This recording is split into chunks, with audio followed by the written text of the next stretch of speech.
Hello, எல்லாருக்கும் வணக்கம். ஒரு வழியா பனி புயல் ஓஞ்சு முடிஞ்சிருச்சு. சனிக்கிழமை நைட்டு பனி பெய்ய ஆரம்பிக்கும் போதே சர்க்கரையை தூவி விட்ட மாதிரி தான் பனி பெய்யவே ஆரம்பிச்சிச்சு. நைட்டெல்லாம் சடச்சடன்னு சவுண்டு கேட்டுக்கிட்டே தான் இருந்துச்சு.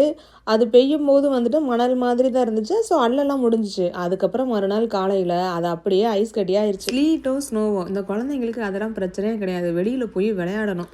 ஸ்னோ வந்து சாஃப்டாக இருக்கும். அதை வச்சு நம்ம ஸ்னோமேன் பண்ண முடியும். ஆனால் இந்த ஐஸ் கட்டியை வச்சு எந்த பக்கம் ஸ்னோமேன் பண்ணுறது? இங்கே ரோடை பாருங்களேன், அவங்களால க்ளீன் பண்ணவே முடியல. இந்த வண்டி வச்சு அவங்க 2-3 தடவை க்ளீன் பண்ணதுக்கப்புறம் தான் ரோடையே க்ளீன் பண்ண முடிஞ்சிச்சு.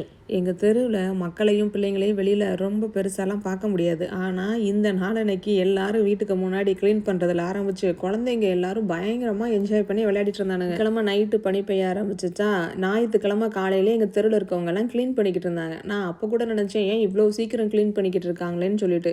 கொஞ்சம் அசால்ட்டாக விட்டவங்க. அதுக்கப்புறம் வந்து நம்மளால் க்ளீன் பண்ணவே முடியல.